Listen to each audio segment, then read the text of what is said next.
జీవము గల సంఘము, దేవునిది సంఘము. కనుక ప్రియులరా, చదవబడినటువంటి లేఖన భాగం మనకి పరిచయమే కదా. పరిశుద్ధ గ్రంథంలో ప్రతి భాగం కూడా మనకు పరిచయమే. ఎందుకంటే చాలా సమయాల్లో మనం వింటూ ఉంటాం, చదువుతూ ఉంటాం. కాబట్టి ఇక్కడ జరిగినటువంటి ఈ యొక్క కార్యాన్ని మనం చదువుతూ వచ్చాం.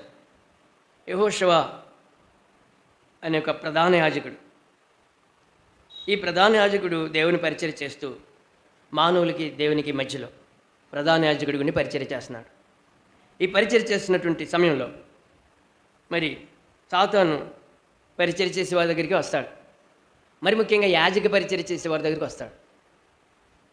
యాజక పరిచర్య ఎవరు చేస్తారంటే ప్రార్థనా పరులు చేస్తారు. అందరూ చేరు.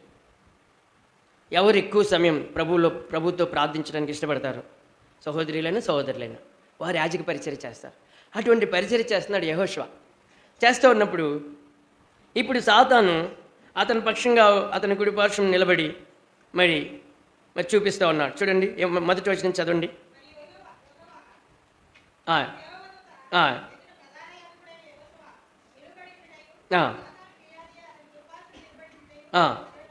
కాబట్టి సాతాను ఫిర్యాదే అతని కుడిపార్శ్వం నిలబడేటప్పటికి ఇప్పుడు రెండవ వచనాన్ని మనం చదివితే, సాతాను యెహోవా నిన్ను గద్దించును, యెరూషలేమును కోరుకొను యెహోవా నిన్ను గద్దించును, ఇతడు అగ్నిలోండి తీసిన కొరువు వలనే ఉన్నాడు కదా అని యెహోవా దూత సాతానుతో ఉంది. ఇప్పుడు వెంటనే ఎప్పుడైతే సాతాను ఈ యెహోషువ కుడిపార్శ్వం నిలబడి ఫిర్యాదు చేస్తూ ఉంది. ఏంటి ఆ ఫిర్యాదు అని అంటే 4వ వచనంలో ఆ ఫిర్యాదు ఉంది. చాలండి, ఇతడు మైల బట్టలతో ఉన్నాడు. ప్రియులారా, యాజకుడే, దేవునికి మనుషులకి మధ్య యాజక పరిచర్య చేసేవాడే. మైల బట్టలు ఉన్నాయి, మలినం అయిపోయాడు. ఈ మలినం అవటం, మైల బట్టలు ఉండటం సాతాను చూసి వెంటనే వచ్చాడు. ఇదిగో ఇతడు మైలైపోయాడు, ఇతను ప్రధాన యాజకుడిగా పనికిరాడు అని దూత ఫిర్యాదు చేస్తాను. ఏ దూత? సాతాను దూత. కాబట్టి ప్రియమైన సహోదరి సహోదరుడా, నీ నా పక్షంగా కూడా వెంటనే ఇప్పుడు యెహోవా దూత వచ్చింది. యెహోవా దూత వచ్చి ఏమంది? సాతాను యెహోవా నిన్ను గద్దించును, యెరూషలేమును కోరుకొని యెహోవా నిన్ను గద్దించును. కాబట్టి మందిరం పేరేంటండి? యెరూషలేం. కాబట్టి యెరూషలేమును కోరుకొని యెహోవా దేవుడు నీ యొక్క మలిన బట్టలను చూసి శత్రువు ఫిర్యాదు చేస్తూ వచ్చినప్పుడు, సాతాను నీ మీద నేరారోపణ చేస్తూ వచ్చినప్పుడు దేవుడు సాతాను దూతను గద్దిస్తూ ఉన్నాడు. నువ్వు మాట్లాడొద్దు, నువ్వు మౌనంగా ఉండు, నువ్వు వెళ్ళిపోయి ఇక్కడి నుండి అని అక్కడ గద్దిస్తూ ఉన్నాడు. గద్దించేప్పుడు అంటున్నాడు, మరి ఇతనికి మైలు బట్టలు ఉన్నాయి కదా, ఇతను మలినమైపోయాడు కదా అని సాతాను దూత పదే పదే వ్యాజ్యమాడుతూ ఉంది. అటువంటి పరిస్థితుల్లో ఇతడు ఎలా ఉన్నాడంటండి? ఇతడు అగ్నిలో నుండి తీసిన కొరవి వలనే ఉన్నాడు కదా అని యెహోవా దూత సాతానుతో అని. అగ్నిలో నుండి తీసిన కొరవి ఎలా ఉంటుంది చెప్పారు? మండుతూ ఉంటుంది, ఎర్రగా ఉంటుంది, పట్టుకోవటానికి అవకాశం ఉండదు, భయపడతాం.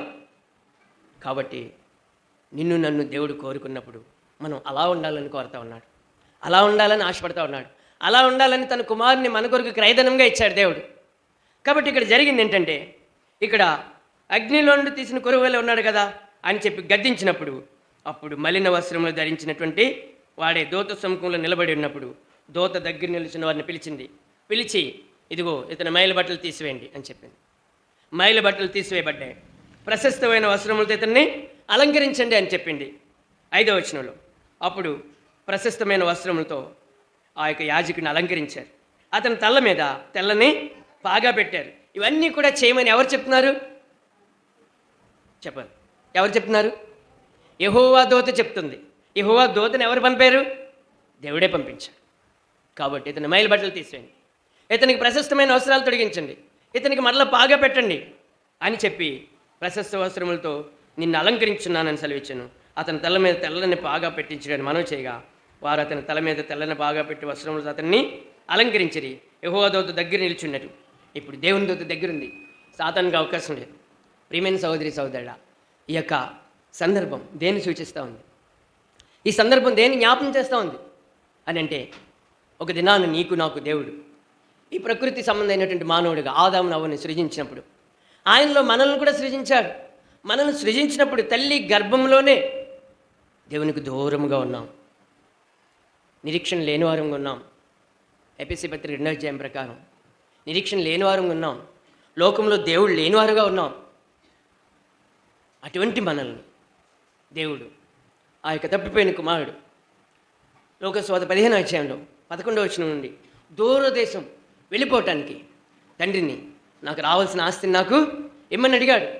ఇమ్మని అడిగితే, బాబు నీకేం తక్కువైంది, వద్దు నా మాట ఏంటంటే తండ్రి మాట వినలా. కాబట్టి దూరంగా వెళ్ళిపోయాడు. ఆస్తి అంతా పట్టి పెడతాను భాగం దుర్వ్యాపారం చేయటం మొదలుపెట్టాడు.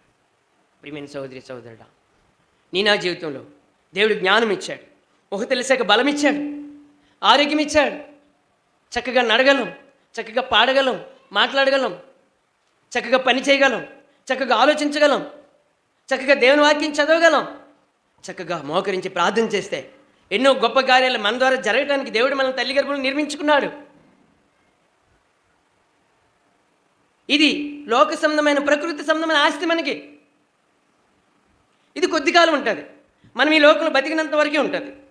ఒక దినం వస్తుంది, వయసుతో నిమిత్తం లేదు, మానవుడు ఈ లోకంలో విడిచిపెట్టి వెళ్ళిపోతాడు.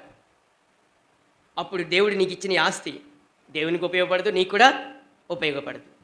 ఇది దేవుడిచ్చిన ఆస్తి, స్వాస్థ్యం, ప్రశస్తమైన మానవ జీవితం, దేవుని స్వారూప్యత కలిగిన జీవితం, దేవుని ఆత్మ కలిగిన జీవితం, దేవుడిచ్చిన ప్రాణం కలిగిన జీవితం.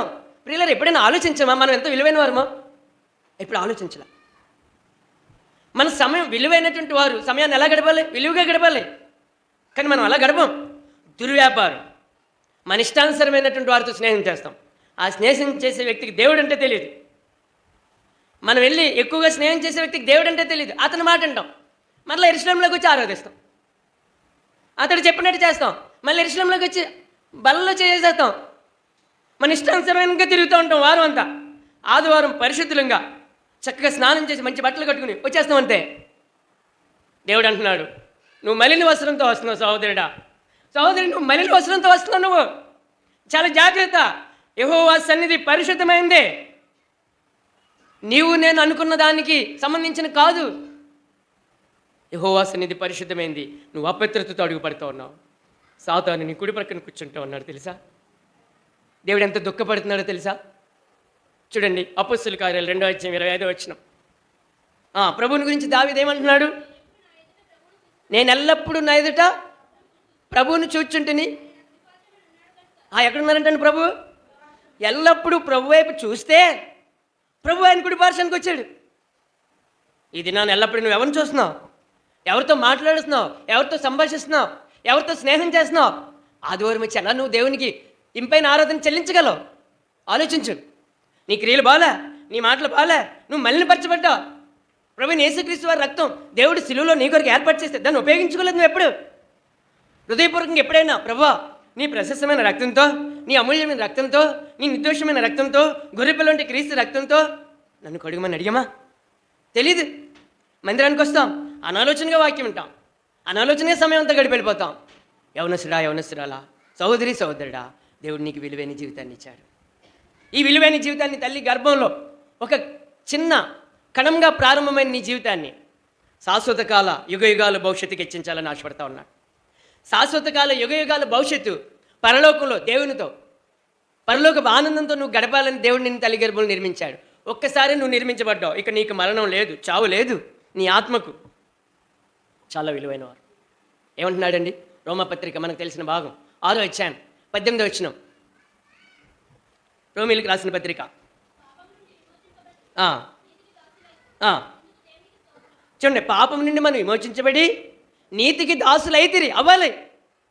ఎన్ని సంవత్సరాల నుంచి నువ్వు ఆరాధిస్తా ఉన్నావు? ఇక్కడికి వచ్చి ఎన్ని సంవత్సరాలు నువ్వు బలలో చేయేస్తున్నావు? దేవుని స్వారూప్యత వచ్చిందా? దేవుని మనసు వచ్చిందా?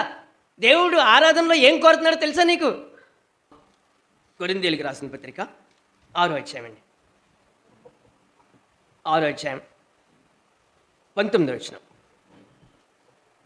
మీ దేహము దేవుని వల్ల మీకు అనుగ్రహింపబడి మీలో ఉన్న పరిశుద్ధాత్మకు ఆలయమైనదని మీరు ఎరుగరా? మీరు మీ సొత్తు కారు. ప్రియమైన సహోదరి సహోదరుడా, ఈ ప్రధాన యాజకుడు తన సొత్తు కాదు. దేవుడు తన దయచేత ఇచ్చినటువంటి పరిచర్యని ఈ ప్రధాన యాజకుడు చేస్తూ ఉండగా సాతాను దూత తన మలినాన్ని, తన లోటుని, తన పాపాన్ని కుడిపక్కన నిలిచిన మరీ చూపిస్తూ ఉన్నాడు. చూపిస్తే ప్రధాన యాజకుడైన యెహోషువ తలెత్తుకోలేకపోతున్నాడు. తల దించుకుంటూ ఉన్నాడు. అలాగే నీవు నేను కూడా మన దేహం దేవుని వల్ల మనకి అనుగ్రహింపబడి మనలో ఉన్న పరిశుద్ధాత్మకు ఆలయం ఉన్నదని మీరు ఎరగరా? మనం ఎరగమా? ఎరగకపోతే ఆరాధించడం ప్రియులారా చాలా కష్టమండి. ప్రభువుని ఆరాధించడం సులువు కాదండి. దేవుని ఎరగాలండి. దేవుని మనసుకు దగ్గరగా వెళ్ళాలండి. దేవుని హృదయానికి దగ్గరగా వెళ్ళాలి. ఎల్లప్పుడూ ప్రభువుని చుట్టూ మొదలుపెట్టాడు దావీదు భక్తుడు.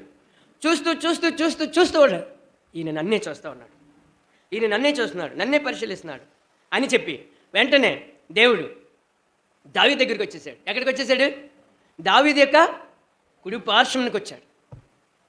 చూడండి, ఇర్మియా గ్రంథం 17వ అధ్యాయం.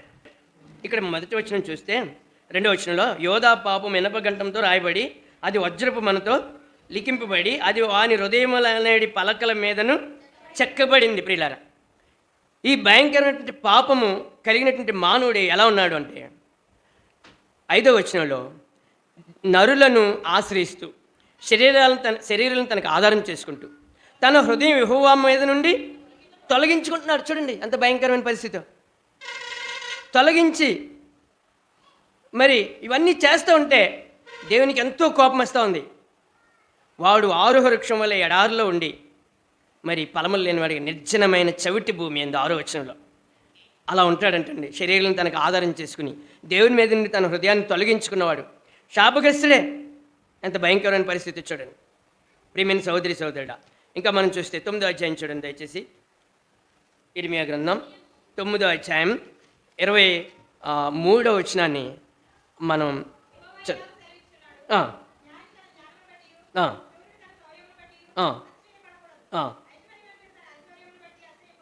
చూసారు పిల్లరా? చూడండి, మానవునికి అతిశయం ఏంటి? దేవుడు శూరత్వం ఇచ్చాడు, అంటే బలం ఇచ్చాడు. తన బలాన్ని బట్టి మానవుడు అతిశయిస్తున్నాడు. దేవుడు మంచి జ్ఞానం ఇచ్చాడు, జ్ఞానాన్ని బట్టి అతిశయిస్తున్నాడు. దేవుడు శౌర్యాన్ని కూడా ఇచ్చాడు, అయితే శౌర్యాన్ని బట్టి అతిశయిస్తున్నాడు. ఇవి 3 ఇచ్చినటువంటి దేవుని బట్టి అతిశయించట్లా. ఈ 3 బట్టి అతిశయించేది లోకమండి. ఈ లోకంలో శరీరాశ, నేత్రాశ, జీవపడము ఉన్నాయండి. ఇవి తండ్రి వలన పుట్టినవి కావండి. మొదటి యోహాను పత్రికలో చెప్పబడిన మాట ప్రకారం 2వ అధ్యాయం 17వ వచనంలో. కాబట్టి ఇక్కడ మనం చూస్తూ ఉన్నప్పుడు ఇప్పుడు దేవుడు చెప్తున్నాడు 24వ వచనంలో ఏమని? అతిశయించువాడు భూమి మీద కృప చూపుచు నీతి న్యాయములు జరిగించుచున్న యెహోవాను నేనే అని గ్రహించి నన్ను పరిశీలనగా తెలుసుకుంటున్న బట్టియే అతిశయింపవలను. అట్టి వాటిలో నేను ఆనందించేవాడినని యెహోవా సెలవిస్తుంది. భూమి మీద కృప చూపుతూ ఉన్నాడు. ఇంతవరకు తన కృపతో కాపాడాడు. భూమి మీద కృప చూపుతూ ఉన్నాడు. తర్వాత నా ఎడల దేవుడు నీతి న్యాయాలను జరిగిస్తూ ఉన్నాడు. నన్ను అనేకులు ప్రేమించేవారిగా చేస్తూ ఉన్నాడు. అనేకులకి నేను ప్రేమను చూపేవారిగా చేస్తున్నాడు. నీతి న్యాయం జరిగించేవాడిగా చేస్తున్నాడు. తర్వాత ఇక్కడ చూస్తూ ఉన్నప్పుడు ఏమంటున్నాడు చూడండి. తర్వాత యెహోవాను నేనేని ఏం చేయాలంటండి? గ్రహించాలండి. గ్రహింపు లేని ఆరాధన, గ్రహింపు లేని ప్రార్థన, గ్రహింపు లేని భక్తి, గ్రహింపు లేని బలలో పాలు పంపులు వ్యర్థం ప్రియులారా. వేషధారణ అన్నది దేవుని దృష్టిలో పనికిరాదండి. చాలా జాగ్రత్తగా ఉండాలండి. మనం ఎలా ఆరాధించాలంటండి? కీర్తన గ్రంథం 2వ అధ్యాయంలో అక్కడ భక్తుడు కీర్తనకారుడు జ్ఞాపకం చేస్తూ ఉన్నాడు. 2వ అధ్యాయం కీర్తన గ్రంథంలో ఎలాగ మనం ఆయన్ని మరి దేవుని 11వ వచనాన్ని భయభక్తులు కలిగి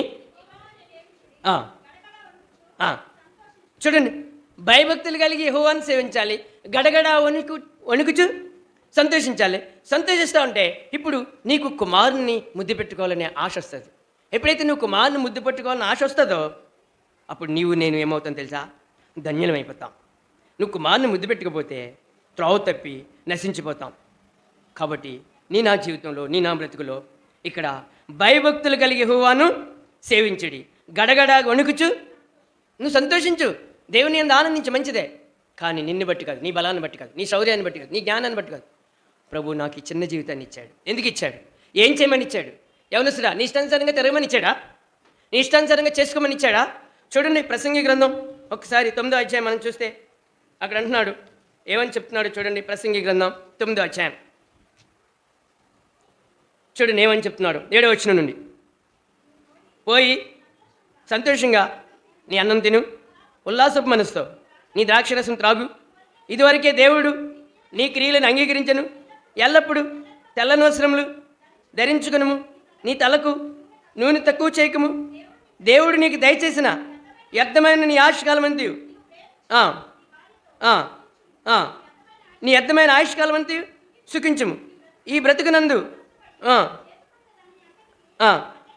కాబట్టి వ్యర్థమైన ఆయుష్కాలం నువ్వు దీన్ని జాగ్రత్తగా నడిపించుకోకపోతే, జాగ్రత్తగా మాట్లాడకపోతే, జాగ్రత్తగా ప్రవర్తించకపోతే ఇది నీకు వ్యర్థమైన ఆయుష్కాలం. ప్రసంగిలాగా నీవు నేను చెప్తాం వ్యర్థం వ్యర్థం సర్వం వ్యర్థం. ఏం ప్రయోజనం చెప్పండి? అయితే దీన్ని నన్ను దేవుడు అలా చేయలే. నిన్ను ప్రేమించి దేవుడు నీకు ఒక గ్రంథాన్ని ఇచ్చాడు. ఏం పాడామండి మనం? బైబిల్ పనులు పాడాం కదండి. దేవుని నిజ ప్రేమ పరిశుద్ధ గ్రంథం ఉంది. కాబట్టి దీన్ని ఏం చేయాలి మనం? పఠించు సోదరా, పఠించు సోదరి, దొరుకును అందు నిత్య జీవం. వ్యర్థమైన ఆయుష్కాలం కాదు. ఈ వ్యర్థమైన ఆయుష్కాలం ఎందుకు ఇచ్చాడు అంటే నిత్య జీవాన్ని ఎత్తుక్కోటానికి ఇచ్చాడు. కానీ మనం అలా చేయం. నిత్య జీవం సత్యేక చూద్దాం వాళ్ళండి. సత్యేక నువ్వు చూసేది ఏమి ఉండదు. రెండు ప్లేసులు. అయితే పాతాళం. నువ్వు ప్రభుత్వం సహవాసం చేసి భయభక్తులు కలిగి గడగడ వణుకుచు సంతోషిస్తూ జీవిస్తే యుగాలు పరలోకపు ఆనందం, సింహాసనం, కిరీటాలు, డైమండ్స్, బహుమానాలు, నీ సంతోషం అవధులుండవు. ఇటువంటి జీవితాన్ని నువ్వు కోరుకుంటున్నావు. యవనస్తురాలా, లేత వయసు నడిప్రాయం ఏమైపోతుందండి? గతించిపోద్ది. ఈ అధ్యాయంలోనే చెప్తూ ఉన్నాడు దేవుడు. చూడండి 11వ అధ్యాయం అనుకుంటా, చూడండి 9వ వచనం, ప్రసంగి గ్రంథం. యవనుడా, నీ యవన కాలమందు నీ హృదయము సంతుష్టిగా ఉండనేమో, నీ కోరిక చెప్పినను, నీ దృష్టి యొక్క ఇష్టం చెప్పినను ప్రవర్తింపము. అయితే వీటన్నిటిని బట్టి దేవుడు నిన్ను తీర్పులోనికి తెచ్చినని జ్ఞాపకం చేసుకో. లేత వయసు నడిప్రాయము గతించిపోవును గనుక నీ హృదయంలో నుండి వ్యాకులమును తొలగించుకును, నీ దేహమును చెరుపు దానిని. ప్రియమైన సోదరుడా, మరి ముఖ్యంగా యవనస్తులకు దేవుడు చెప్పే హెచ్చరికలు ఏంటంటే, నువ్వు సంతోషంగా ఉండు, నీ హృదయం సంతుష్టిగా ఉందని, నీ దృష్టి యొక్క ఇష్టం చొప్పున, నీ కోరిక చొప్పున ప్రవర్తించు. ఒకటి గుర్తుంచుకో, నీ ప్రవర్తన అంతటినీ కూడా ఒక దినాన్ని తీర్పులోకి తీసుకొస్తాడు సుమా. ఏది వదలడు. మాట్లాడేస్తాం, మర్చిపోతాం. మనకి అవతల వ్యక్తికి తీరని కీడి చేస్తాం, మర్చిపోతాం. బాగానే ఉంటాం. ఎంతలా ఉంటాం అంటే ఏం ఎరగనివారు. మీరు కాదండి, నేను ఏం ఎరగనివారు.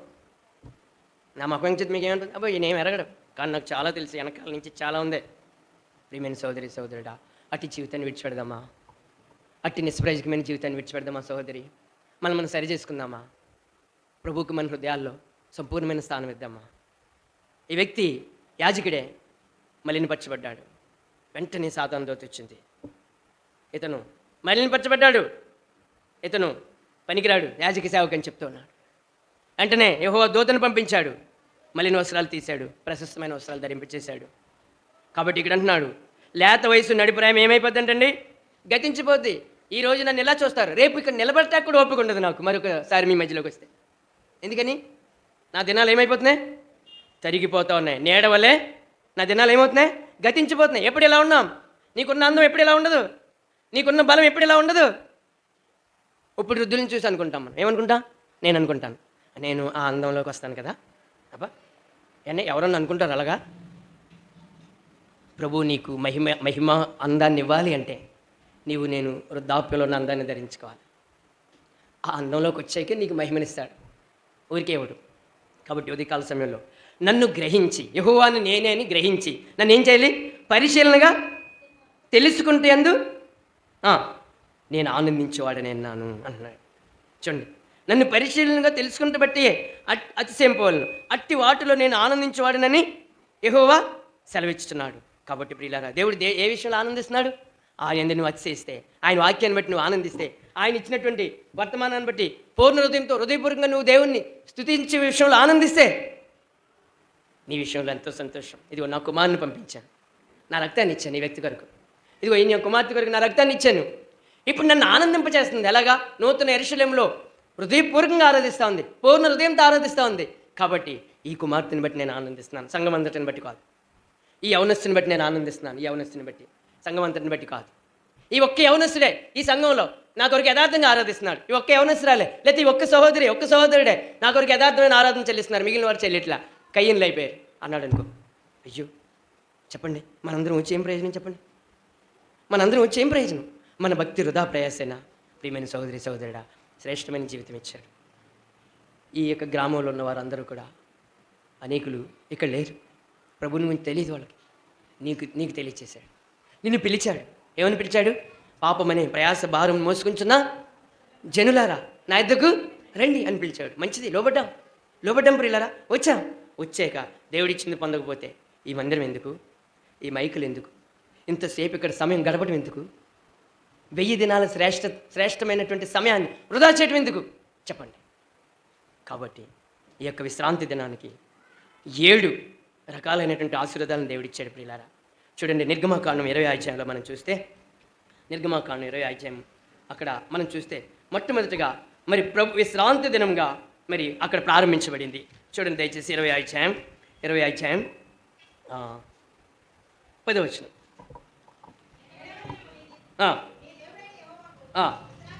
విశ్రాంతి 8వ వచనం. విశ్రాంతి దినంన పరిశుద్ధంగా ఆచరించుటకు. చూడండి, విశ్రాంతి దినం పరిశుద్ధమైంది. విశ్రాంతి దినము దేవుడైన యెహోవాకు దేవుడైన యెహోవా విశ్రమించిన దినమే ఈ పరిశుద్ధ దినం. చూడండి దయచేసి యెషయా గ్రంథం 58వ అధ్యాయం. యెషయా గ్రంథం 58వ అధ్యాయం 58వ అధ్యాయం దయచేసి తీయండి. 13వ వచనం చదవండి దయచేసి. చూడండి, విశ్రాంతి దినం వ్యాపారం చేయకుండా ఉండే ప్రతిష్ఠితమైన దినమండి. తర్వాత ఊరకుని నెల విశ్రాంతి దినము మనోహరమైన దినం అంటండి. యెహోవాకు ప్రతిష్ఠిత దినము, యెహోవాకు ఘనమైన దినము. దాన్ని ఏం చేయాలంటండి?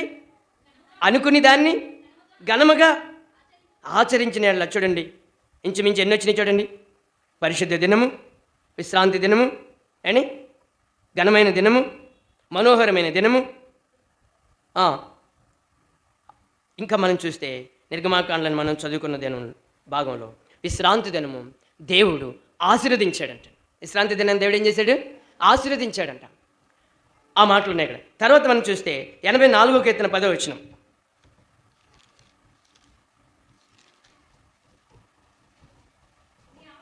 నీ ఆవరణంలో ఒక దినం గడుపుట 1000 దినముల కంటే శ్రేష్టం. చూసారు 1000 దినాల కంటే శ్రేష్టమైన దినం ప్రభు సన్నిధిలో ప్రభు దినాన్ని గడిపే సమయం. కాబట్టి ఇంత శ్రేష్టమైన సమయాన్ని మనం ఎలా వృధా చేస్తున్నాం, ఎలా నిర్లక్ష్యం చేస్తున్నాం? ఒకవేళ మనసు పెట్టి ఆలోచించలేకపోతున్నామేమో, పూర్తిగా దాన్ని మనసు పెట్టి ఆలోచించలేకపోతున్నామేమో. ఒకసారి ఆలోచించండి. ఇక్కడ వచ్చి మనం ఆశీర్వాదాలు ఇంటికి పట్టుకెళ్ళాలి. ఇంటికి పట్టుకెళ్ళి మన తోటి వారికి, మనతో గడిపే వారికి ఎవరికైతే ఇవి లేవో అవి మనం ఇవ్వాలి. కానీ ఇవి చేసి మళ్ళీ మనం పాత ఫ్రెండ్స్ దగ్గరికి వెళ్ళి వాళ్ళు చెప్పినవి విని అవి చేస్తాం. అది మరి మలినపరచబడిన పరిస్థితి కదండి. శత్రువు నీ పక్కనకి వస్తాడు. మరి నీ కుడి ప్రక్కనండి, నా కుమారుడా రా, పాతాళం నీదే, నా కుమారుడు పాతాళం నీదే, నరకం నీదే, రా, నరకానికి నిన్ను అధిపతిగా చేస్తాను అంటాడు. ఇష్టమా నీకు? ఆలోచిద్దాం ప్రియులారా, మనసు పెట్టి ఆలోచిద్దాం. పూర్ణ హృదయంతో, పూర్ణ ఆత్మతో, పూర్ణ మనసుతో, పూర్ణ బలంతో ప్రభువుని సేవించకపోతే ఏ సమయంలో శత్రువు నీ ప్రక్కకొచ్చి నువ్వు మలినపరచబడ్డా అని నీ కుడిపార్శ్వను కూర్చుని తీసుకెళ్ళిపోతాడో తెలియదు, చెప్పలేము. దావీదు ఎల్లప్పుడూ దేవుని చూస్తూ వచ్చాడు, ఎల్లప్పుడూ దేవుని చూస్తూ వచ్చాడు, గురిగా చూస్తూ వచ్చాడు. దేవుడు తానున్న నివాస స్థలంలోని దావీదు పక్కకు వచ్చేసాడు, కుడిపార్శ్వంకి వచ్చి. ఇప్పుడు దావీదు ఏమంటున్నాడు? ఆయన నా కుడిపార్శ్వం ఉన్నాడు కనుక నేను కదల్చబడను. ఎలా ఉంటాను? స్థిరమైన ఒక మహావృక్షం వలె, ఖర్జూర వృక్షం వలె చెప్తాడు కదండి. కీర్తన గ్రంథం 92వ అధ్యాయం 13వ వచనంలో 12-13 వచనాలు. నీతిమంతులు ఖర్జూర వృక్షం వలె మువ్వు వేస్తారు, లేబానోను మీది దేవదారు వృక్షం వలె ఎదుగుతారు. చూడండి, ఫస్ట్ మువ్వు వేస్తారు, తర్వాత ఎదుగుతారు. తర్వాత వారు మందిరంలో నాటబడిన వారే, వారు మన దేవుని ఆవరణంలో వర్ధిల్లుదురు. నాకు ఆశ్రయ దుర్గమైన యెహోవా యథార్థవంతుడనియు ఆయన ఎందు ఏ చెడుతనం లేదనియు ప్రసిద్ధి చేయుటకే వారు ముసలితనమందు ఇంకా చిగురి పట్టుచుందురు. సారము కలిగి. ప్రియమైన సహోదరి సహోదరుడా, యవనస్తురాలా, ఇటువంటి జీవితాన్ని దేవుడు నీకు ఇచ్చాడమ్మా, ఇటువంటి జీవితాన్ని దేవుడు నీకు ఇచ్చాడు బాబు. వృధా చేస్తావా? ఈ జీవితం ఎవ్వరు ఇవ్వలేరు, ఆయన ఒక్కడే ఇవ్వగలడు. నువ్వు ఆరాధించే నీ ప్రభు మాత్రమే ఇవ్వగలడు. నీ చెడు స్నేహం నిన్ను విడిచిపెట్టట్లేదా? ప్రభువా, ఈ చెడు స్నేహాన్ని నుండి నన్ను నువ్వు విడిపించబోతున్నందుకు నీ కృతజ్ఞతాస్తులని చెప్పు. ఈ చెడ్డ అలవాటు నుండి, ఈ దుర్వ్యసనం నుండి నువ్వు నన్ను విడిపించబోతున్నందుకు నీ కృతజ్ఞతాస్తులు అని చెప్పు. నేను విడిచిపెట్టి వెళ్ళిపోద్ది. అని ఒక వ్యక్తి మరి ఒక గదిలో చీకటి ఉంది. ఆ చీకటిని పోగొట్టడానికి గుడ్డలు, రంపాలు అని గుణపాలు తీసుకొస్తున్నాడంట. దేని కొరకు? చీకటిని పోగొడతాయి. పోదా? జ్ఞానం కలిగిన ఒక వ్యక్తి వచ్చాడంట. ఒక అగ్గిపుల్ల గీసి ఒక కొవ్వు తెలియించాడు. ఏమైంది? చీకటంతా ప్రియమైన సోదరి సోదరుడా, ప్రియమైన సోదరి సోదరుడా, మాట అండి, దేవుని మాట నువ్వు నమ్మితే, నువ్వు విశ్వసిస్తే, నీవు దాన్ని పరిశోధిస్తూ ఉంటే దేవుడు ఎంత ఆనందిస్తాడు తెలుసా, ఎంత మురిసిపోతాడు తెలుసా. ఎప్పుడు నా ధర్మశాస్త్రం గురించిన ఆలోచనే ఈయనకి, ఈ బిడ్డకి, ఈ నా కుమార్తెకి. ఈ వ్యక్తిని నేను పరలోకంలో ఉన్నత స్థానంలో ఉంచాలి, కిరీటం పెట్టాలి. కిరీటం కాదు, కిరీటంలో రత్నాలు పెట్టాలి అని పునాదులు కలిగిన 12 గుమ్మాలు కలిగిన ఆ పరలోకంలో నిన్ను నన్ను ఇచ్చించేవాడు అంటున్నాడు. ప్రేమైన సోదరి సోదరుడా, ముసలితనం ఉంది, ఇంకా చిగురు పెట్టచ్చు. సారం కలిగి పచ్చగా ఉండాలి. పచ్చగా ఉండంటే జీవంతో ఉంది, చచ్చిపోలేదా చెట్టు. నీవు నేను ఈ లోకాన్ని ఇచ్చిపెట్టే వరకు అలా ఉండాలి. అది భక్తి అండి, అది భక్తి. ఏదో ఆ సమయానికి కనబడి వచ్చి కాంచేపు రోడ్డు పక్కనే బండి ఎక్కాలన్నా, ఏది ఎక్కాలన్నా, సైకిల్ ఎక్కాలన్నా నడిచి కూడా వెళ్ళిపోవచ్చు రోడ్డు పక్కనే. కానీ ఏమి తీసుకెళ్తున్నావు నీ ఇంటికి? ప్రభు దగ్గర నుండి, ప్రభు పాదాల దగ్గర కనిపెట్టి ఏం తీసుకెళ్తున్నావు? మరియా ఏం చేసింది? ఆ యొక్క ప్రభు పాదం మీద కూర్చుంది, గంటల తరబడి కూర్చుని ఇక మార్త ఇంకా చూస్తలేదు, ఎవరు ఇంకా చూస్తలే, ప్రభు వైపే చూస్తుంది. అప్పుడు మార్త అంటుంది, సైక్ చేస్తుంది, ప్రభు నా కర్మ, నేను ఒక్కదాన్ని చచ్చిపోతున్నాను ఇక్కడ, పోయికాడు పంపించు అంటే ప్రభు కూడా ఏం మాట్లాడు. ప్రభువుని ఏమంటుంది? నీకు చింత లేదా? అబ్బా మళ్ళీ చింత ఒకటి. అప్పుడు అంది మార్త, నువ్వు అనేక పనుల గురించి విచారిస్తున్నావు, అవసరమైంది ఒక్కటే. మరియా దేవుని పాదం మీద కూర్చుని నేర్చుకుంటా ఉంది. నువ్వు కూర్చుని నేర్చుకుంటే నీ ప్రభు నీ విషయంలో ఆనందిస్తాడు, నీకు పరిచారికలు లేపుతాడు, నీకు సహకారం లేపుతాడు. నువ్వు వరి అవ్వక్కర్లేదు, నీ పనులు ఆటోమేటిక్గా అయిపోతాయి. కూర్చుని చూడు ప్రభు పాదాల దగ్గర. ఎప్పుడు? నువ్వు ఒంటరిగా ఉన్నప్పుడు కూర్చో, నీ ఖాళీ ఉన్నప్పుడు కూర్చో. మందిరంలో అందరం కూర్చుంటాం, నిలబడి ఉంటామండి. నిలబడి ఉంటే పిచ్చోడు అంటారు, కూర్చో అంటారు. ఎప్పుడు కూర్చోవాలి? నీవు నేను ఏకాంతంగా ఉన్నప్పుడు, ఒంటరిగా ఉన్నప్పుడు నీ ప్రభుతో కూర్చో. పరలోక స్వరం నీకు వినబడుతుంది, దేవుడు నీతో మాట్లాడుతూ ఉంటాడు. గంటలు, నిమిషాలు నీకు లెక్కల్లో ఉండవు. ప్రియమైన సోదరి సోదరుడా, ఇక్కడ అంటున్నాడు జకర్యా గ్రంథం 13వ అధ్యాయం మనం చదువుకున్నటువంటి భాగంలో చెప్తా ఉన్నాడు. ఏమని అంటున్నాడు చూడండి దయచేసి. ఇప్పుడు తెల్లని బాగా పెట్టి వస్త్రములతో అలంకరించి దూత దగ్గర నిల్చుంది. అప్పుడు యెహోవా దూత యెహోషువకు మరలా ఆజ్ఞాపిస్తూ ఉంది పరిచర్య గురించి. ఏమని ఆజ్ఞాపిస్తుంది? 7వ వచనం, నా మార్గంలో నడుచుచు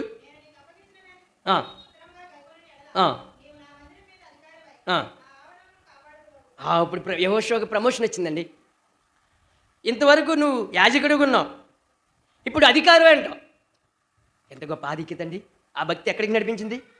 మరి నీ భక్తి ఎక్కడికి నడిపిస్తుంది? అందరూ అసహించుకునేటానికి నడిపిస్తుందా? అందరు ఇచ్చి ఈయన ముఖం చూడకూడదు అనిపిస్తుందా? అలా అయితే ప్రభువుకు మహిమను మనం తేగలమా ప్రియులరా? ప్రభువుకు మహిమ ఆరోపించగలమా? మన నుండి ప్రభు మహిమ పొందుతాడా? దేవుని మహిమ కొరకు మనల్ని సృజించుకున్నాడు. ఈ సమయం, ఈ జీవితం వృధా చేయకూడదు, వృధా ప్రయాసగా అయిపోకూడదు. వ్యర్థమైన దాని అందు నీవు నేను లక్ష్యం ఉంచకూడదు. ఇక్కడ అంటున్నాడు, ఏం చేస్తున్నాడు? నా మార్గంలో మొట్టగా నువ్వేం చేయాలి? నడవాలి. రెండోది, నీకు అప్పగించిన దాన్ని ఎలాగంటండి సహోదరి, మరలా చదవండి అది. నేను నీకు అప్పగించిన దాన్ని భద్రంగా గైకొన్నాడులా. ప్రియమైన సహోదరి సహోదరుడు, దేవుని మందిరానికి వస్తున్నావు, భద్రంగా గైకొన్నావా? చూడండి సామెతల గ్రంథం 4:21. సామెతల గ్రంథం 4వ అధ్యాయం.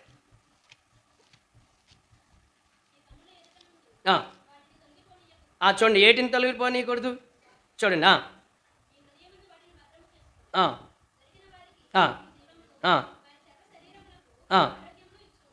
చూడండి 20వ వచనంలో అంటున్నాడు, నా కుమారుడు నా మాటలను మొదటగా ఆలకించు. రెండవది, నా వాక్యములకు నీ చెవి ఒగ్గు. ఈ చెవి కాదు, ఆధ్యాత్మిక చెవి ఉంది, ఆధ్యాత్మిక చెవి ఒగ్గు. నువ్వు ఆ చెవి ఒగ్గితే, నువ్వు ఆలకిస్తే, అప్పుడు నీ కన్నులు ఎదుటి నుండి చెవితో విను, కన్నులు ఎదుటి పెట్టుకో దేవుని మాటలు. అప్పుడు ఏం చేస్తావు అంటే హృదయం అందు మరల వాటిని భద్రం చేసుకో. ఈ 3 చెయ్యి. మొదట విను, తర్వాత కన్నులు ఎదుటి పెట్టుకో, మూడోది హృదయంలోకి రావాలి. కన్నులు ఎదుటి నుండి మళ్ళీ మర్చిపోకూడదు. మర్చిపోయామంతే, హృదయంలోకి వెళ్ళిందా ఇంక బయటికి రాదు. దేవుని వాక్యం నీతో ఉంటుంది. అప్పుడు దొరికిన వారికి అవి జీవమును, వారి సర్వ శరీరమునకు ఆరోగ్యమును ఇచ్చును. నీ హృదయంలో నుండి జీవదారులు బయలుదేరును. కాబట్టి అన్నిటికంటే ముఖ్యంగా నీ హృదయంను భద్రముగా. అంటే ఎవరు చెప్తారండి ఈ మాటలు? చెప్పండి, ఎక్కడికి వెళ్తే వినపడతాయండి ఈ మాటలు? దేవుని పాదాల దగ్గర వినపడతాయి, ఇంకెక్కడ వినపడం. దేవుని మందిరంలో వినపడతాయి, ఇంకెక్కడ వినపడం. ప్రియులారా, ఇక్కడ చెప్తున్నాడు దొరికిన వారికి అవి దేవుని జీవాన్ని ఇస్తాయి. దేవుని జీవాన్ని ఇస్తాయి ప్రియులారా. వారి సర్వ శరీరానికి ఆరోగ్యాన్ని ఇస్తాయి. అందుకే కాలేబు చాలా బలవంతుడంట. 40 సంవత్సరాలు ఉన్న బలం 80 సంవత్సరాలు కూడా ఉందంట. ఈరోజు మనకి చెప్తాం వరుసగా. ఇక్కడ కాదు, డాక్టర్ దగ్గర చెప్తాం. ఏమని? అక్కడ అబద్ధం ఆడకూడదు కదా. ఒకటైతే ఒకటి చెప్పామనుకో, ఆడు మందు కరెక్ట్గా ఇచ్చేస్తాడు. ఆ మందు తేడా వచ్చి ఇంకో జబ్బు వచ్చేదని భయం వేసి అక్కడ కరెక్ట్గా చెప్తాం. ఎక్కడైతే ఏం లేదండి, అంత బాణం మోమాటం. ఎందుకని? మన గురించి ఎవరికి తెలియకూడదు, మనం అంతా బాగున్నట్టుగా తెలియాలి. అయితే దేవుని వాక్యాన్ని పఠించు, దేవుని వాక్యాన్ని విను, కన్నులు ఎదుట పెట్టుకో, హృదయంలోకి తీసుకో. నీ సర్వ శరీరానికి ఆరోగ్యం. ఇది నా జీవితంలో నెరవేర్చబడింది కాబట్టి చెప్తున్నాను, లేకపోతే నేను మీకు ఈ వాక్యం చెప్పడానికి సరిపోను. ఇది నా జీవితంలో నెరవేరింది. దేవుడు నాకు సంపూర్ణమైన ఆరోగ్యం ఇచ్చాడు. ఏ పనైనా, ఏ బలమైన పనైనా, ఏదైనా వాక్యం చెప్పడమైనా, ఏదైనా హృదయపూర్వకంగా చేయటానికి దేవుడు అలవాటు చేశాడు. 3-4 గంటలకు లెగిస్తాను. కొంతమంది చుట్టాలు ఇంటికి వెళ్తే అప్పుడు కూడా అదే టైం మెలుకొచ్చేస్తే వాళ్ళు అంటున్నారు, నువ్వు దెయ్యానువే ఏంటి, నీకు నిద్ర పట్టదా అంటున్నారు. వాళ్ళకి తెలియదు, అన్యులు. దేవుని సహవాసం వాళ్ళకి తెలియదు. పిల్లారా, మొదట ప్రభువుకి నీ సమయాన్ని కళ్ళు తెరవగానే మోకరించి ప్రార్థించే, దేవుని వాక్యం దగ్గరికి రా. 3 గంటలకు లేచి 6 గంటల దాకా దేవునితో గడిపితే నీకు నిద్ర తక్కువైపోయి నువ్వేం అనారోగ్యం పాలు అవ్వవు. ఎక్కడ లేని ఆరోగ్యం నీలో సమకూడుతుంది. అలా చేయమని కనీసం 4 లేకపోతే 5 1 గంట ప్రభుత్వం నువ్వు గడిపి సమయం చూడు. వాక్యం చెప్పడానికి మీ మందిరంలోకి మేము ఎవరు రావక్కలా. మీరే బోధకులు, మీరే వర్తమానికులు, మర్మాలు చెప్పే వర్తమానికులు. దేవుడు మారుస్తాడు, లేపుతాడు. ఖచ్చితం ప్రియులారా, జరిగిద్ది. వాక్యాన్ని మనం మెడిట్ చేయం.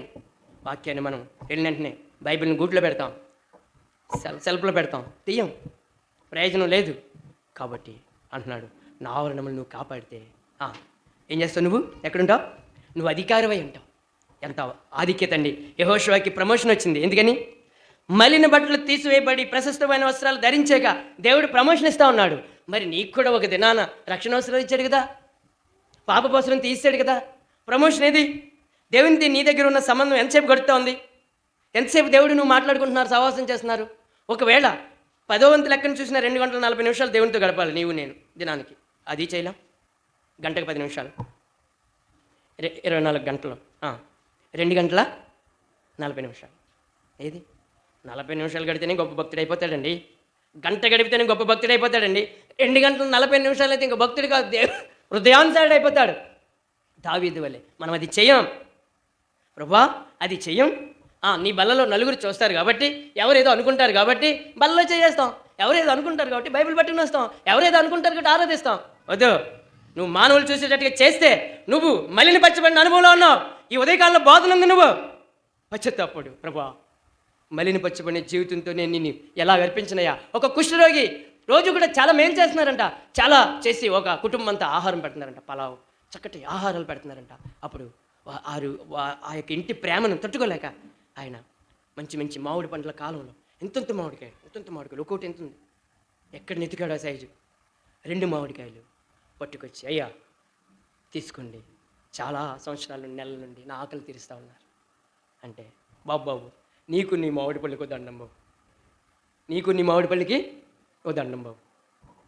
నీ చేతులు ఎలా ఉన్నాయి? కుష్టు రోగంతో ఉన్నాయి, అపవిత్రంగా ఉన్నాయి. చూసారా? ఆయన ఇవ్వాలనుకున్నాడు కానీ స్వీకరించే మనసు వారికి లేదు. మరి నీ ప్రభు పరిశుద్ధుడు, నీ ప్రభు పాప ప్రాయశ్చిత్తార్థ బలి చెల్లించినవాడు, నీ కొరికే రక్తం కార్చి ఆ రక్తాన్ని ఎల్ల వేళల్లో కడగటానికి ప్రవాహంగా నీ మీదకి పంపుతున్నవాడు. కోరుకున్నప్పుడల్లా నువ్వు నేను ఎంత పవిత్రంగా నీ ప్రభుని ఆరాధించాలి. ప్రత్యేక జనాంగం మనం, స్వకీయ సామ్రాజ్యం. 7 రకాలైన అనుభవాలు చేసాం. ప్రభు దినం మనోహరమైంది, ఘనమైంది, ప్రతిష్ఠితమైంది, ఆశీర్వదించబడింది, 1000 దినాల కంటే శ్రేష్టమైంది.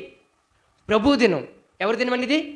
ప్రభు దినం. నీ దినం, నా దినం కాదు. ఇష్టమైన జాలి చేయడానికి దిండి దగ్గరే ఉందని వెళ్ళి ఆ స్టేమర్ల మీద తిరుగుతాకి, అంతర్వేది పాలన వెళ్ళిపోతాకి కుదరదు.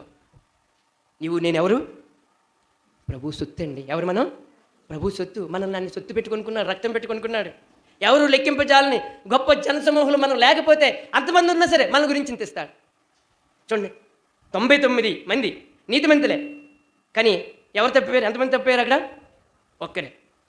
ఆ ఒక్క గొర్రెని నెతికాడు కాపరి. 99 నీతిమంతుల కంటే ఒక పాపి విషయమే సంతోషము గొప్పది. లోకసోత 15:7. కాబట్టి నీ విషయంలో సంతోషం గొప్పది. నీవు పరలోకంలో లేకపోతే ఆయనకు ఆనందం లేదు, సంతోషం లేదు. ప్రియమైన సహోదరి సహోదరుడా, నీవు కంటే 1000 రెట్లు ఆయన నిన్ను కోరుకుంటున్నాడు. నీవు 10% కోరుకుంటున్నావా? 10వ వంతు లేదు. ఆలోచించు, నీ దేవునికి నీకు ఎంత తేడా. కాబట్టి ఉదయకాల సమయంలో ఇక్కడ చెప్తున్నాడు, నా మార్గాల్లో నడుచు, నీకు అప్పగించిన దాన్ని భద్రంగా గైకున్నాడు. నీవు నా మందిరం మీద అధికారమైన ఆవరణములను కాపాడువాడు వగదు. మరి ఇక్కడ నిలిచి వారికి కలిగినట్లు నా సన్నిధిలో నిలిచి భాగ్యము నీకు ఇత్తును. ఎక్కడిస్తాడు? ఇక్కడే కాదు, ఇక్కడి నుంచి ఎక్కడికి వెళ్తాం? యుగ యుగాలు యుగ యుగాలు యుగ యుగాలు అంతం లేదు, అక్కడికి వెళ్తాం. ఇక్కడ ట్రైనింగ్, ఇక్కడ ప్రభువు నేర్చుకుంటాం, ఇక్కడ ప్రభువుని నింపుకుంటాం, ఇక్కడ దేవుని ఆత్మతో నింపబడతాం, దేవుని కొరికి సిద్ధపరచబడి పూర్ణ వయసుతో ప్రభువుని ఎదుర్కొంటాం. దేవుడు అందుకు మనం రక్షించాడు.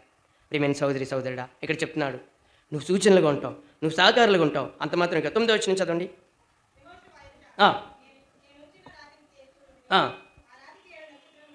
ఎవరి రాయ? ప్రభువైన యేసుక్రీస్తు వారు. యెహోషువ ఎదుట ఒక రాతి నుంచుతున్నాను, తండ్రి అయిన దేవుడు చెప్తున్నాడు. ఆ రాతిని చూడండి. ఆ రాతికి 7 నేత్రాలు ఉన్నాయి. సంపూర్ణ జ్ఞానం, బలము, శక్తి, ఔన్నత్యము, మహిమ, ఘనత, ప్రభావము అన్నీ ఉన్నాయి. ప్రకటన గ్రంథం 7వ అధ్యాయం ప్రకారం ఆ గొర్రె పిల్లని వారు ఎలా స్తుతించారో, ప్రకటన గ్రంథం 7వ అధ్యాయంలో అక్కడ వారు కిరీటం నిప్పి ఏమని చెప్తున్నారు చూడండి. అక్కడ వారు ఆ 12వ వచనం చివరి భాగం, మనకు సమయం లేదు కాబట్టి సాష్టాంగపడి ఆమేన్, యుగ యుగముల వరకు మా దేవునికి స్తోత్రమును, మహిమయు, జ్ఞానమును, కృతజ్ఞతాస్తుతియు, ఘనతయు, శక్తియు, బలమును కలుగును గాకని చెప్పొచ్చు దేవునికి నమస్కారం చేసిరి. పెద్దలో ఒకడు తెల్లని వస్త్రం ధరించుకున్న వీరెవరు, ఎక్కడి నుండి వచ్చారని అడిగితే అప్పుడు నీకే తెలుసంటే వారు అంటున్నారు, వీరు మహాశ్రమల నుండి వచ్చిన వారు. 14వ వచనం, వీరు గొర్రెపిల్ల రక్తంలో తమ వస్త్రములను పాపం అంటుకున్నప్పుడల్లా ఉతుక్కుని తెలిపి చేసుకున్నారు. పాపం అంటుకున్నప్పుడల్లా తట్టుకోలేకపోయేవారు, ప్రభు రక్తాన్ని ఆశ్రయించేవారు, తెలిపి చేసుకున్నారు. అలాగా కడుక్కుని తెలిపి చేసుకుని వచ్చినవారు సామాన్యులు కాదు వీరు. ప్రియులారా, ఈ మాట నీ గురించి నా గురించి పరలోకంలో చెప్పాలని కోరుతా ఉన్నాడు దేవుడు. నీ జవాబు ఏంటి? నీ అంగీకారం ఏంటి? నీ ఇష్టం ఏంటి? నీ అభిప్రాయం ఏంటి?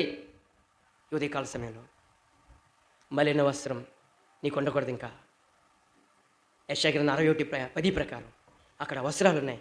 ప్రశస్తమైన వస్త్రం ఉంది, అక్కడ శృంగారమైన బాగా ఉంది, అక్కడ రక్షణ వస్త్రం ఉంది, ఆనంద వస్త్రం ఉంది, ఉల్లాస వస్త్రం ఉంది. చూడండి ఎన్ని వస్త్రాలు ఉన్నాయో అవి కూడా చూసుకుని మనం ముగించేసుకుందాం. యెషయా గ్రంథం 61:10.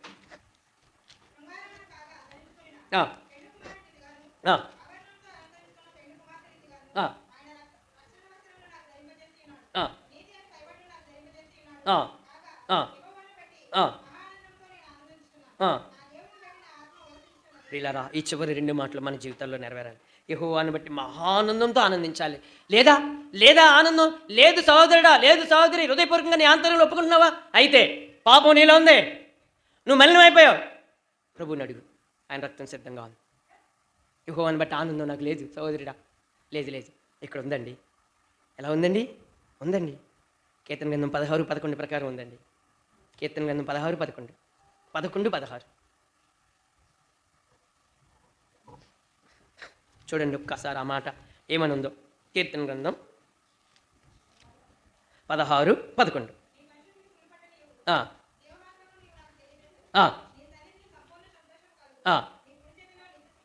ఇక్కడ ఏముంది చెప్పండి.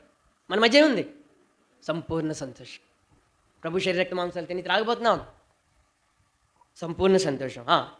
దేవుని కుడి పార్శ్వంలో ఉన్నాడు దావీదుకి దేవుడు ఏమిస్తున్నాడు అని మనం చదివాం కదండి. ఏమిచ్చాడు? ఆయన కుడి చేతిలో నిత్య సుఖాలు దావీదుకి ఇస్తా ఉన్నాడు. ప్రతి యుద్ధంలో విజయమే. నేను మీరు కాదులేండి, మిమ్మల్ని అంటే బేవారి నుంచి వచ్చి మమ్మల్ని అంటున్నావు అంటావు. నేను వెళ్ళిన చోటల్లా అపజయమే నాకు. ఎందుకని? ఆ కుడి చేతిలో ఉన్నాయి, నేను తీసుకోలేకపోతున్నాను, రావట్లేదు, నాకు చేత కావట్లేదు. చేత కాదని కూడా అడగను, చేతను వచ్చినట్టు నటిస్తాను. భక్తి నెవర్. ఈ భక్తి చల్లదండి. నీ సొంత భక్తి, నీ సొంత ఆలోచన చల్లదండి. దేవుని ఆలోచనలకు మనం వెళ్ళాలి. ఇక్కడ చెప్తా ఉన్నాడు, ఆయన రక్షణ అవసరం నాకు ధరింపు చేసినప్పుడు, నీతనే భయపట్టు నాకు ధరింపు చేసినప్పుడు, నేను యెహోవాను బట్టి మహానందంతో నేను ఆనందిస్తున్నాను. నా దేవుని బట్టి నా ఆత్మ ఉల్లసిస్తూ ఉంది. ఇటువంటి గొప్ప సంతోషంతో ఈ ఉదయకాల సమయంలో ప్రభుని ఆరాధిద్దాం. ఇటువంటి సంతోషం ఎవరికి లేదు. మరొకసారి ప్రియ స్నేహితుడా, సహోదరుడా, దేవుడు నీ ఆంతర్యాన్ని చూస్తున్నాడు, నీ హృదయాన్ని చూస్తున్నాడు. నీ హృదయం ఎవరికీ తెలియదు. నువ్వు ఏ లోటులో, ఏ చింతలో, ఏ దిగుల్లో, ఏ భయంకరమైనటువంటి బాధలో, వేదనలో దేవుడు చూస్తున్నాడు. అది తీసివేయటాకే నిన్ను ఇక్కడ తీసుకొచ్చాడు. అడుగు, సిగ్గుపడకుండా అడుగు, ప్రభువా ఆ సంతోషం నాకు ఇవ్వా, ఆ కుడి చేతిలో నిత్య సుఖాలు నాకు ఇవ్వా, ఆ సంపూర్ణ సంతోషం నాకు కావాలి ప్రభువా. దానికి నీకు నాకు అడ్డుగా వచ్చిన పాపాన్ని క్షమించు ప్రభువా. నీ రక్త ప్రోక్షణ ఇప్పుడు ఈ ప్రభు, ఇప్పుడు కోరుకుంటున్నాను. నీ రక్తం నాకు కావాలి. నీ రక్తం అమూల్యమైన రక్తం, పరిశుద్ధమైన రక్తం, నిర్దోషమైన రక్తం, నిష్కళంకమైన రక్తం, గొర్రెపిల్ల వంటి రక్తం, కోడెలెక్కి మేకలెక్కి రక్తం కాదు. ఇదిగో లోక పాపను మోసుకుని పోవు దేవుని గొర్రెపిల్ల ప్రశస్త రక్తం దేవుడు నీకు అందుబాటులో ఉంచాడు. ఏమో బయటికి అడుగు పెడతావు, ఏమో నేను కూడా బయటకు అడుగు పెడతానేమో, మరుక్షణం నా మరణం అవ్వచ్చు, అవకాశం నాకు లేదు. ఈ ఆరాధనలో దేవుడు నీతో స్పష్టంగా మాట్లాడితే, ప్రియమైన సహోదరి సహోదరుడా, నీ ప్రభువుని బ్రతిమలాడుకో. నీ ప్రభువు దొరికే సమయం ఇదే, చివరి సమయమేమో, ఇంకో సమయం లేకపోవచ్చు. ఇదే చివరి సమయమేమో, ఈ జూన్ నెల మొదటి దినమే నీ ప్రభువు నీకు దొరికేదేమేమో, తర్వాత దొరకడేమో, తర్వాత నువ్వు పిలిచిన ఆయన పలకడేమో. ఒకసారి ఆలోచించు, మనసు పెట్టి ఆలోచించు, జ్ఞానం పెట్టి ఆలోచించు. ఏవేవో ఆలోచించు, ఏవేవో చేసావు, తెలివైన కార్యాలే చేసావు, ఆస్తులే సంపాదించుకున్నావు, మంచిది. కానీ నీతో రావు, నీ ఆత్మను మాత్రమే తీసుకెళ్తావు. దేవుడిచ్చిన జీవితం శ్రేష్టమైన జీవితం, అమూల్యమైన జీవితం వాడు చేసుకోకు. నేను చాలా విలువైన వారం కాబట్టే తన సొంత ప్రాణాన్ని, రక్తాన్ని ఇచ్చి కొనుక్కున్నాడండి, తన సొంత దేహాన్ని ఇచ్చి కొనుక్కున్నాడు. నేను సామాన్యం కాదు. ఆ విషయం సాతానికి తెలుసు. దేవుని దగ్గరికి వెళ్ళనివాడు, దేవుని బైబిల్ ముట్టుకునేవాడు, చదవనివాడు, ఎన్నవాడు, గ్రహింపు రాదు. ఇవన్నీ కూడా సాతాను యొక్క ఉచ్చులో మనం ఉన్నాం. నువ్వు దేవుడు చెప్పినట్టు చేస్తే రా, కుడివైపుని దేవుడు నీకు వస్తాడు, లేకపోతే నీ కుడివైపు సాతాను వస్తాడు. ఆలోచించుకో. నా మైలు, నా పాపం, నా పవిత్రత పోవునట్లుగా తన రక్తం కల్వరి శిలువలో నుండి దారులుగా ప్రపంచానికి మధ్యలో ఉన్న గొల్గొతా కొండపై చిందింపబడి విశ్వాసంతో విశ్వసింతే నా వరకు వచ్చింది. ఎన్ని కోట్ల మైళ్ళు ఉండొచ్చు, విశ్వాసంతో నా వరకు వచ్చింది, నన్ను కడిగింది, నన్ను ఉద్ధరించింది, నన్ను సొత్తుగా చేసుకుంది. ఇప్పుడు నేను దేవుని సొత్తు, నాకు సాతాను మీద అధికారము లేదు. ఇప్పుడు ఈ జకర్యా, ఈ యెహోషువకి ఎవరి మీద అధికారం? ఇప్పుడు ఎవరికి ఉంది యెహోషువ మీద అధికారం? మలినపరచబడినప్పుడు సాతానుకు ఉంది. ఇప్పుడు ప్రశస్తమైన అవసరం బాగా పెట్టి అలంకరించారు, తిరిగి అధికారిగా చేశాడు మందిరానికి. ఇప్పుడు ఎవరికి ఉంది అధికారం? దేవునికి ఉంది. యేసునంగీకరించితి దైవపుత్రుడనైతిని, యేసునంగీకరించితి దైవపుత్రుడనైతిని, పరమానందము నిజమైన శాంతి అధిక జయమునుందితి, పరమానందము నిజమైన శాంతి అధిక జయమునుందితి, వందనమర్పింతు కృపనుందితి, తన రాజ్యమందున చేరితిని, వందనమర్పింతు కృపనుందితి, తన రాజ్యమందున చేరితిని.